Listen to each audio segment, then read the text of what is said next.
Bismillahirrahmanirrahim. Assalamualaikum warahmatullahi wabarakatuh. Salam semangat sahabat mahasiswa semuanya. Kita lanjutkan pembahasan kita ke topik yang baru, yaitu aplikasi integral lipat 2. Selain untuk menentukan luas bidang dan volume ruang dari fungsi dua variabel, integral lipat 2 juga memiliki banyak manfaat dan aplikasi di berbagai bidang lain. Beberapa aplikasi integral lipat 2 yang akan dibahas antara lain adalah massa dan pusat massa, serta momen inersia. Kedua aplikasi integral lipat 2 tersebut lebih banyak digunakan pada bidang fisika. Kita bahas bagian pertama tentang massa. Massa suatu benda adalah banyaknya materi atau partikel zat yang terkandung dalam suatu benda. Dalam suatu benda tersebut, banyaknya materi ditentukan oleh kerapatan atau densitas bendanya. Densitas dari benda tersebut dapat dinyatakan dalam fungsi dua variabel.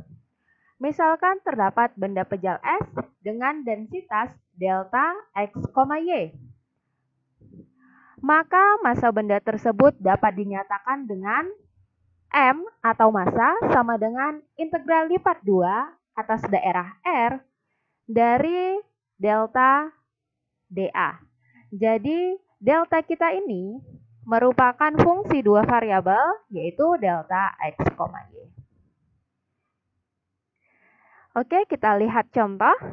Terdapat sebuah lamina dengan densitas delta X, Y sama dengan XY yang dibatasi oleh sumbu X garis X sama dengan 8 dan kurva Y sama dengan X pangkat 2/3.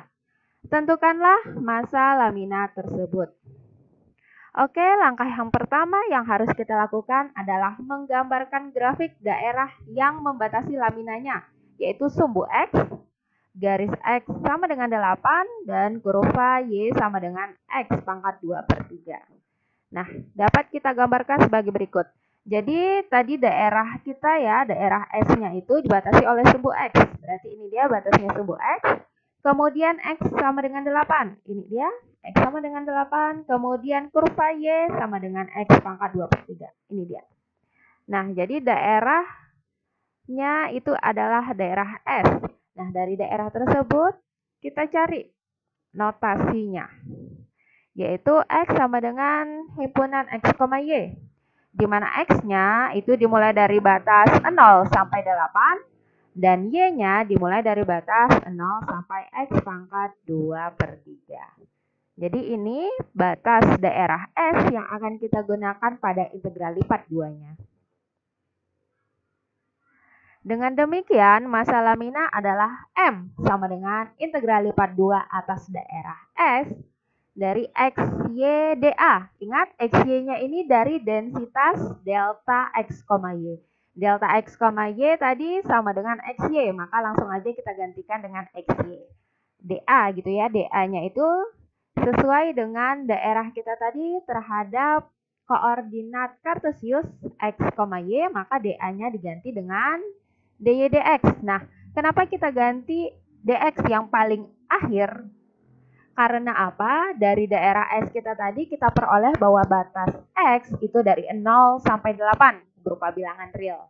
Jadi, karena itu dx itu letaknya yang paling kanan, kemudian selang untuk dx-nya itu pada integral yang pertama.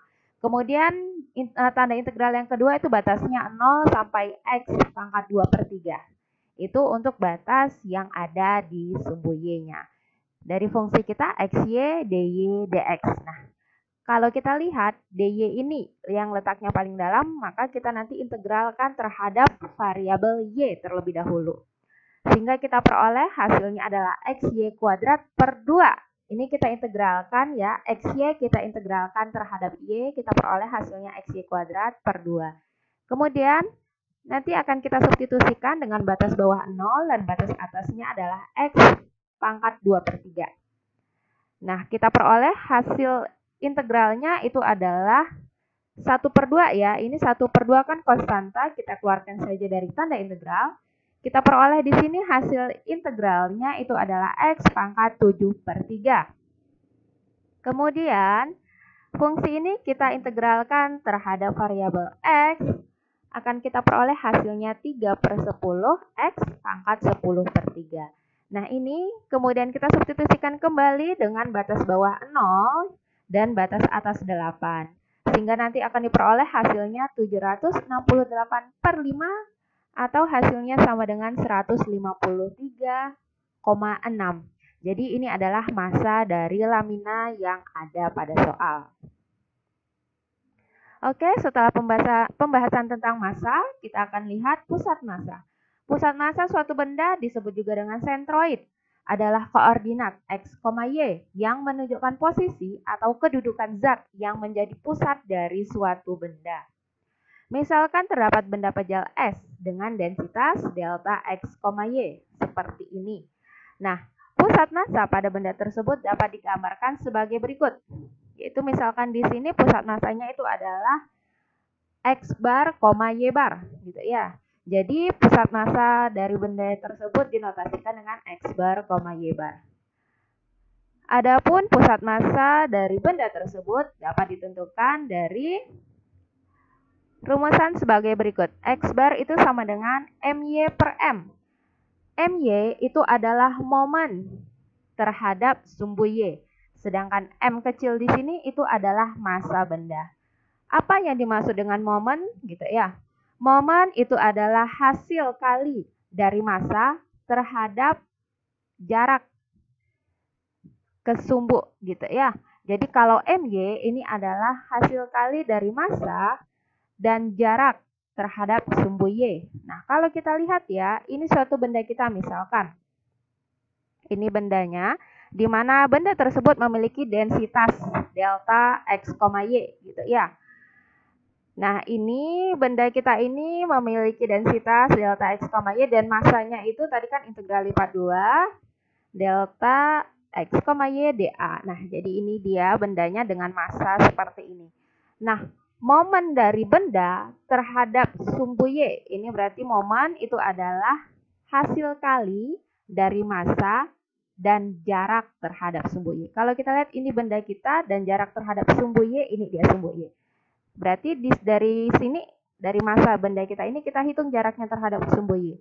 Dan jaraknya itu ternyata nilainya setara dengan X. Oleh karena itu, momen dari benda kita terhadap sumbu Y itu nilainya sama aja dengan X dikali dengan massa gitu ya. Massanya itu tadi adalah integral lipat 2 daerah S terhadap delta X, Y. Jadi seperti itu dia untuk menentukan momen terhadap sumbu Y. Begitu juga di sini ya, Y bar itu adalah MX/M. MX ini adalah momen dari benda terhadap sumbu X. Nah, ini benda kita. Momen tadi adalah hasil kali dari massa dan jarak. Dan kalaulah dikatakan MX berarti hasil kali dari massa dan jarak terhadap sumbu X. Nah, ini dia sumbu X-nya. Benda kita dan jarak sumbu X ini ternyata nilai jaraknya itu, ini kan dia bendanya ya. Jaraknya terhadap sumbu X itu ternyata nilainya sama dengan Y. Oleh karena itu, di sini momen benda terhadap sumbu X itu adalah Y dikali dengan delta X, Y dA. Karena apa? Integral lipat 2 dari delta X, Y dA itu sama dengan massa. Jadi itu dia ya. Adapun pusat massanya itu adalah X bar, Y bar. Di mana X barnya itu adalah momen terhadap sumbu Y per M. M-nya di sini adalah massa. Begitu juga dengan Y bar. Y bar itu adalah momen terhadap sumbu X per M. Jadi ini adalah suatu rumusan gitu ya untuk menentukan pusat massa benda. Oke, sekarang kita lihat contohnya. Tentukanlah sentroid dari daerah yang berada pada kuadran pertama dengan batas garis lurus Y sama dengan X dan kurva Y sama dengan X kuadrat. Jadi, kita jawab, langkah pertama adalah menggambarkan grafik dari daerah batasnya. Yaitu tadi batasnya adalah garis lurus Y sama dengan X. Ini dia garis lurus Y sama dengan X. Dan kemudian kurva Y sama dengan X kuadrat. Ini dia kurvanya. Nah, kita cari sentroid ataupun titik masanya gitu ya. Tapi kita lihat dulu, pertama adalah batas daerah S-nya. Batas daerah S-nya itu adalah X, Y, di mana X-nya itu dari 0 sampai dengan 1 gitu ya. Batasnya dari 0, batas bawah, 1 itu batas atas. Kemudian Y-nya itu batas bawahnya adalah X kuadrat gitu ya. Dan batas atasnya adalah X. Oke, sekarang kalaulah kita perhatikan di sini diminta hanyalah sentroid dari daerah yang berada pada kuadran pertama. Kita di sini tidak disebutkan densitasnya ya, pada soal tidak disebutkan densitasnya. Karena pada soal tidak disebutkan densitasnya, maka densitasnya itu kita ganti dengan konstanta 1. Gitu ya. Jadi ini densitasnya atau delta X, Y-nya diganti dengan 1.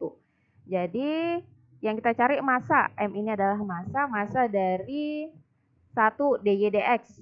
Nah, dengan batas tadi X-nya 0 sampai 1 dan Y-nya dari X kuadrat sampai dengan X. Akan kita peroleh ya, pertama kita integralkan terhadap Y, hasilnya adalah Y, gitu ya. Dengan batas bawah X kuadrat, batas atas X. Nanti akan kita peroleh yaitu adalah X kurang X kuadrat. Nah, kemudian yang ini kita integralkan terhadap variabel X, maka akan kita peroleh X kuadrat per 2 dikurang X pangkat 3 per 3. Dengan batas bawah 0, batas atas 1. Nanti kita substitusikan, maka akan kita peroleh hasilnya adalah 1 per 6. Itu adalah massanya. Nah, untuk menentukan pusat massa, kita harus mencari terlebih dahulu momen terhadap sumbu X dan momen terhadap sumbu Y. Kita cari dulu ya momen terhadap sumbu X. Momen terhadap sumbu X tersebut itu tadi adalah integral lipat 2 dari daerah S.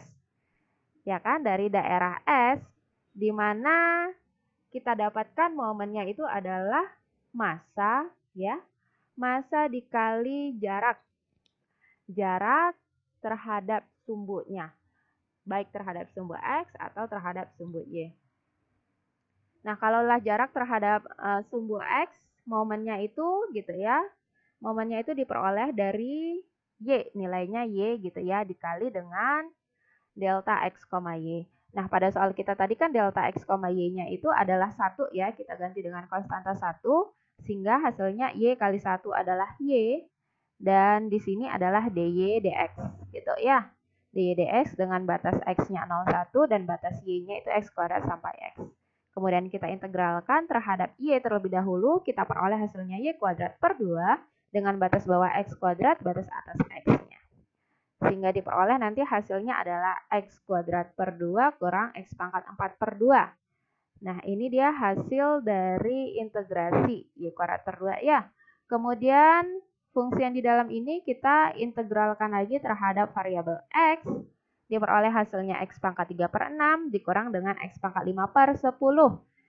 Dimana tadi batas bawahnya 0, batas atasnya 1. Kemudian kita substitusikan X-nya itu dengan 0 untuk batas bawahnya dan 1 dengan batas atasnya. Sehingga nanti akan diperoleh hasil akhirnya adalah 1 per 15. Jadi itu adalah momen terhadap sumbu X. Nah, untuk yang kedua adalah momen terhadap sumbu Y. Nah, momen terhadap sumbu Y itu tadi rumusannya itu adalah X dikali dengan delta XY gitu ya. X kali delta XY. Ingat kembali delta XY kita itu adalah konstanta 1. Sehingga X kali 1 hasilnya adalah 1. Jadi MY ataupun momen terhadap sumbu Y-nya itu adalah X dy dx, di mana batas untuk sumbu X-nya itu dari 0 sampai 1, dan batas untuk sumbu Y-nya itu adalah X kuadrat sampai dengan X. Jadi langkah yang pertama kita lakukan di sini adalah kita integralkan terhadap Y terlebih dahulu, karena di sini dy ada pada bagian dalamnya gitu ya. Jadi kita integralkan terhadap variabel Y, kita peroleh hasilnya adalah XY.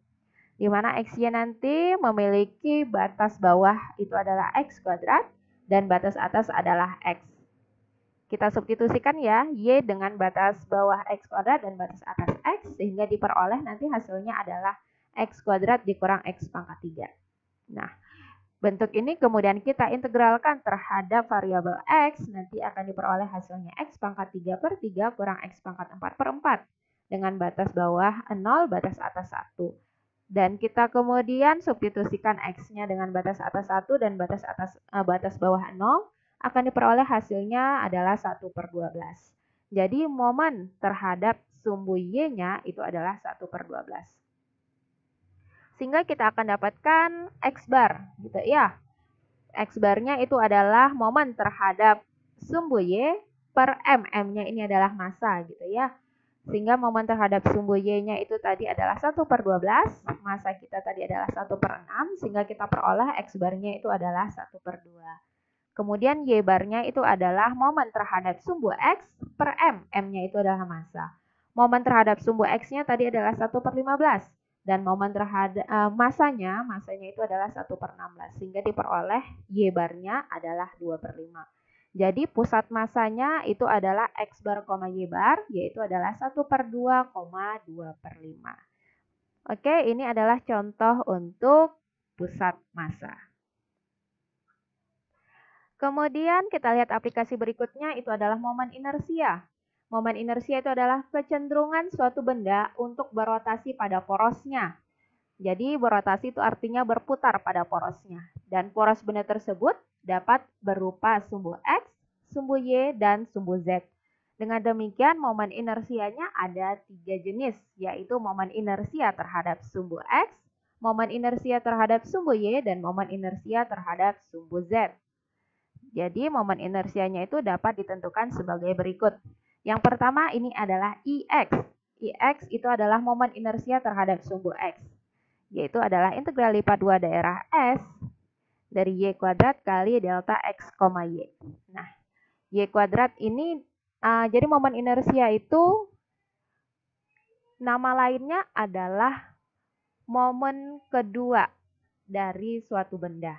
Nah, kalaulah tadi momen yang pertama itu adalah MX gitu ya. Jadi IX ini adalah momen kedua. Nah, momen kedua jadinya Y-nya itu dipangkatkan 2 gitu ya. Kemudian IY. IY ini adalah momen inersia. Dan momen inersia itu sebenarnya adalah momen tingkat kedua dari suatu benda.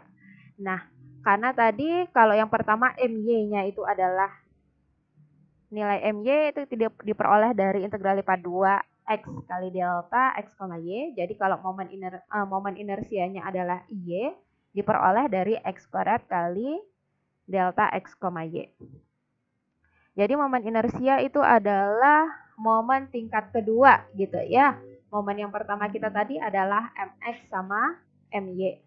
Di mana MX itu diperoleh dari integral lipat 2 S. Dari fungsinya itu adalah X dikali dengan delta X, Y untuk MX. Kalau MY-nya integral lipat 2 dari Y kali delta X, Y. Tetapi kalau momen inersia itu berarti nanti yang pertama terhadap sumbu X-nya itu berarti nanti Y-nya pangkat 2. Kalau yang terhadap sumbu Y di X-nya pangkat 2. Kemudian momen inersia terhadap sumbu Z itu adalah hasil penjumlahan dari momen inersia terhadap sumbu X dengan momen inersia terhadap sumbu Y. Jadi ini dia cara menentukan momen inersianya. Oke, biar lebih jelas kita lihat contohnya. Misalkan terdapat sebuah lamina dengan densitas delta X, Y sama dengan XY yang dibatasi oleh sumbu X, garis X sama dengan 8, dan kurva Y sama dengan X pangkat 2/3. Tentukanlah momen inersia benda terhadap sumbu X, sumbu Y, dan sumbu Z. Sekarang langkah pertama yang harus kita lakukan adalah menggambarkan daerah yang membatasi laminanya sebagai berikut. Jadi tadi daerahnya itu dibatasi oleh sumbu X, kemudian X sama dengan 8, dan kurva Y sama dengan X pangkat 2/3. Nah, jadi ini adalah daerah S-nya. Kemudian daerah S-nya kita notasikan sebagai berikut, yaitu himpunan X, Y, di mana X-nya itu memiliki batas bawah 0 dan batas atas 8. Kemudian Y-nya memiliki batas bawah 0 dan batas atas X pangkat 2/3. Lalu momen inersianya terhadap sumbu X itu adalah IX. Sama dengan integral lipat 2 daerah S dari X Y pangkat 3 dA. Ingat, tadi untuk menentukan IX itu adalah Y kuadrat dikali dengan delta X, Y. Delta X, Y kita tadi adalah XY gitu ya. Berarti XY dikali dengan Y kuadrat. Diperoleh hasilnya adalah XY pangkat 3. Nah, ini kemudian kita integralkan terhadap daerah S. Daerah S kita tadi, ini dia batasnya. Yaitu X-nya itu dimulai dari 0,8, kemudian Y-nya itu dimulai dari 0 sampai X pangkat 2/3.